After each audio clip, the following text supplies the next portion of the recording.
यीशु तेरी महिमा करता हूँ मैं सर्वदा। महिमा महिमा हो तेरी, महिमा महिमा हो तेरी, महिमा महिमा हो तेरी, महिमा महिमा हो तेरी। यीशु तेरी महिमा करता हूँ मैं सर्वदा। यीशु तेरी महिमा करता हूँ मैं सर्वदा। महिमा खुदा इस समय के लिए प्रभु जी जो वचन परमेश्वर खुदा प्रभु तेरे ओर से आए परमेश्वर खुदा उसके लिए तेरा धन्यवाद करते हैं परमेश्वर। हम सबके मनों को परमेश्वर तू तैयार कर खुदा कि तेरे वचन को प्रभु जी हम ग्रहण कर सके खुदा। हम ना ही इतने समझदार है प्रभु जी, ना ही हमें प्रभु इतनी बुद्धि परमेश्वर कि हम तेरे वचनों को प्रभु जी सिर्फ सुन के प्रभु ग्रहण कर सके खुदा। प्रभु जी समझ देने वाला परमेश्वर खुदा तू है प्रभु जी। हम सबकी समझ को खोल परमेश्वर खुदा प्रभु तेरी ओर से हमें बुद्धि दे परमेश्वर खुदा। प्रभु जी पवित्र वचन बताते मेरे परमेश्वर ज्ञान खुदा तेरे तरफ से प्रभु जी, क्योंकि तू ही बुद्धिमान को बुद्धि देने वाला और समझदार को समझ देने वाला परमेश्वर खुदा। आज प्रभु परमेश्वर तेरी महिमा खुदा तुम्हें दे, जैसे परमेश्वर बहन ने कहा प्रभु जी पवित्र आत्मा की सामर्थ परमेश्वर चाहिए खुदा। उनके कलाम परमेश्वर बताते कि जब तक इंसान का प्रभु जी पानी और आत्मा से जन्म ना हो प्रभु जी मसीह जन नहीं बनता परमेश्वर। उसी रीते से जब तक खुदा तेरी पवित्र आत्मा हमें सामर्थ ना दे परमेश्वर तब तक हम तेरे पवित्र वचनों की गहराइयों को प्रभु जान नहीं सकते परमेश्वर। आज प्रभु हम सबके मन में प्रभु तेरे पवित्र वचन खुदा प्रभु प्रभु घर करे परमेश्वर जड़ पाए परमेश्वर खुदा। पवित्र वचनों के द्वारा हम सबके जीवन बदले प्रभु तेरे विश्वास में हम खुदा बढ़े प्रभु। ये प्रार्थना प्रभु यीशु मसीह के पवित्र सामर्थ नाम में तेरे पिता हम सबकी प्रार्थना सुन आमीन। मतलब इसमें दुष्ट वर्ड को इस्तेमाल किया गया, मतलब दोनों को कंपेयर करके बनाया उन्होंने कि कैसे धर्मी जन जीता तो उसके जीवन में क्या होता है और एक अधर्मी जीवन। अधर्मी मतलब जो परमेश्वर को जानते नहीं, जो मतलब शारीरिक रीति से जीते सांसारिक रीति से जीते जो ना उनको अधर्मी बनाया गया कि उनके बारे में कंपेयर करके इस वचन को न। तो फर्स्ट में पढ़ रहा हूँ, क्या ही धन है वो पुरुष जो दुष्टों की युक्ति पर नहीं चलता और न पापियों के मार्ग में खड़ा होता और न ठट्ठा करने वालों की मंडली में बैठता है। सेकंड पढ़िए सर। परंतु वह यहोवा की व्यवस्था में प्रसन्न रहता और उसकी व्यवस्था पर रात दिन धन्य करता है। हालेलुया, प्रभु यीशु मसीह की जय। इसमें क्या बोला, क्या ही धन्य है वो पुरुष जो दुष्टों की युक्ति पर नहीं चलता और न पापियों के मार्ग में खड़ा होता और न ठट्ठा करने वालों की मंडली में बैठता। बाइबल बिल्कुल स्पष्ट इसमें कि हमेशा जो देखना परमेश्वर के साथ में चलते उनकी कंफर्ट लाइफ ज्यादा है परमेश्वर के जन लोगों से, क्योंकि परमेश्वर का जन क्या है वो जब परमेश्वर के वचनों के साथ चलता है तो थोड़ा सा डिस्कम्फर्ट होता है वो, ठीक है। क्योंकि संसार के जो दुष्ट लोग होते हैं उनको ये चीजें पसंद नहीं आती है। अगर कोई सच्चाई से बोलने वाला है तो वहां अगर 5 झूठे बोले तो वो सच्चा बोलने वाला इंसान उनको पसंद नहीं आएगा। बोलते ना स्कूल में एक अच्छा मॉनिटर होगा तो जितने बिगड़े हुए लड़के लड़कियां होगी ना वहां पे उसको हटाने की कोशिश करेगी, क्योंकि फिर वो जब सच्चाई से चलेगा तो उनको डांटना पड़ेगा ना, उसको डांटना पड़ेगा और उनकी गलतियां उसको बतानी पड़ेगी। जब वो किसी को बताएगा तो जिसको बता रहा हो उसको उनको अच्छा नहीं लगेगा वो उसको। लेकिन क्या बोला इसके अंदर, क्या ही धन्य वो पुरुष जो दुष्ट की युक्ति पर नहीं चलता और ना पापियों के मार्ग में खड़ा होता। अक्सर दुनिया या हम सभी कहीं ना कहीं जाके हम कॉम्प्रोमाइज कर लेते। कॉम्प्रोमाइज मतलब जब हम अगर अभी मेरी बात करो तो अगर कोई बड़ा अफसर मेरे सामने है, अगर मेरे को बहुत पता है कि भाई वो गलत बोल रहा है गलत तरीका, लेकिन मैं क्या कॉम्प्रोमाइज कर लूंगा वहां पे। मेरे को पता अगर मेरे से सीनियर अफसर है, अगर मैंने इसको सच बोला तो ये मेरे से नाराज हो जाएगा, फिर मेरे लिए यहाँ पे ठीक नहीं रहेगा। मतलब यहाँ में क्या करूंगा, कॉम्प्रोमाइज करूंगा। मतलब मेरे को पता है कि वो गलत, लेकिन मैं फिर भी उसको सही बताऊंगा। नहीं आप जो बोले बिल्कुल सही है आप जो, लेकिन यहाँ पे क्या बोला है, क्या ही धन्य वो पुरुष जो दुष्ट की युक्ति पर नहीं चलता पापियों के मार्ग में खड़ा होता है। बाइबल स्पष्ट है इसमें कि पापियों के मार्ग में खड़ा नहीं होना है। वो बोलता है जो सच्चाई है वही बोलना है।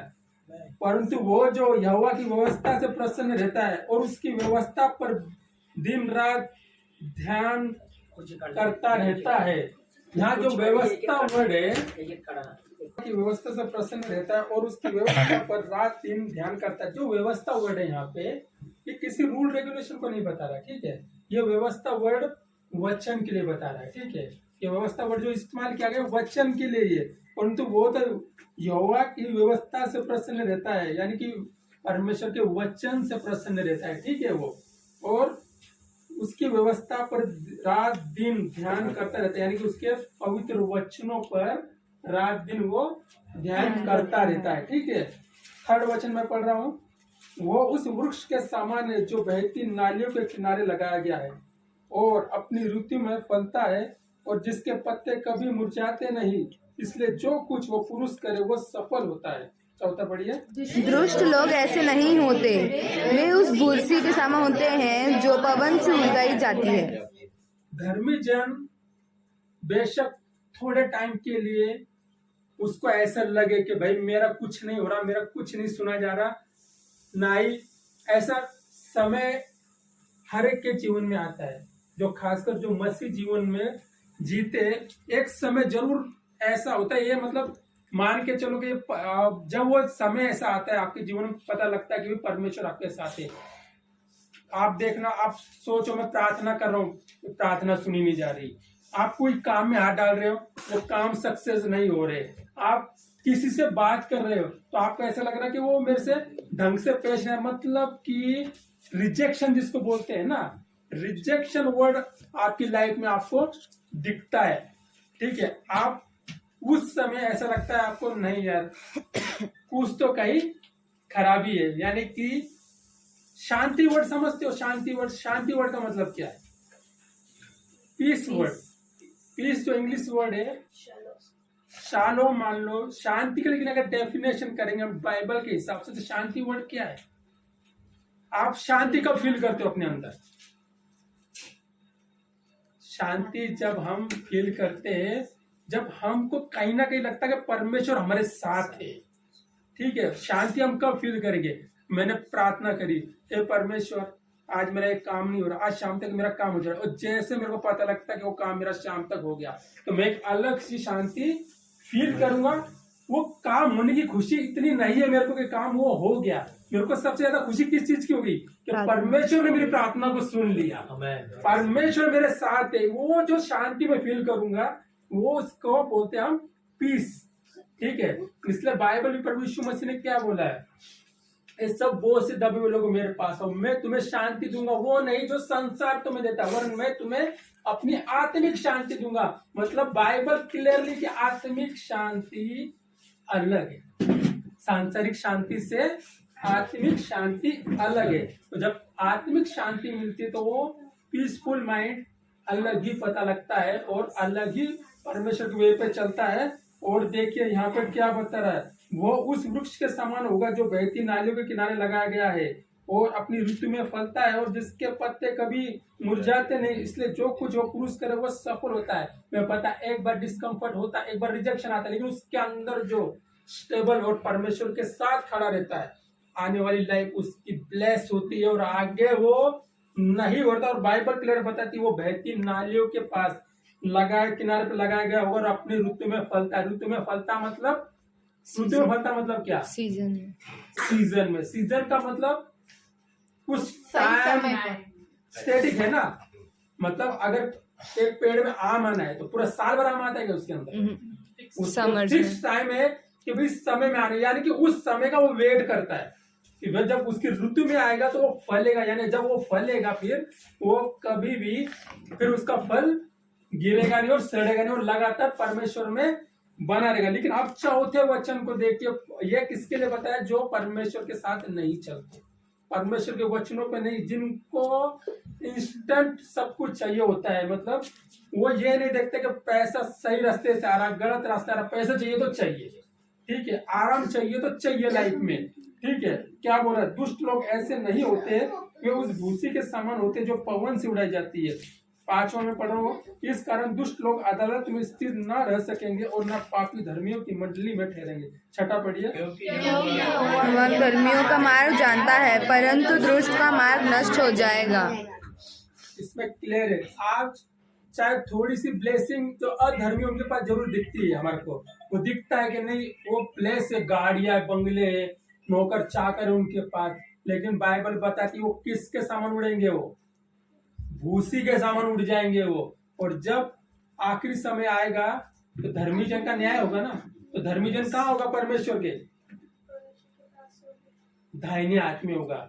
बाइबल बताती है जो परमेश्वर की भेड़े है वो कहाँ होगी? परमेश्वर के दाहिने हाथ में। और बाएं हाथ में कौन होगा उसके? बकरिया बोली गई है। बकरिया यानी दुष्ट लोग होंगे जो परमेश्वर के साथ चले नहीं, जिन्होंने, बाइबल बताती है कि जहां तेरा धन है वहां तेरा मन है, यानी कि जहां परमेश्वर बोलता है तेरा धन तूने कमाया वहां तेरा मन है। जो बाइबल बताती तूने धन कहाँ के लिए कमाना है?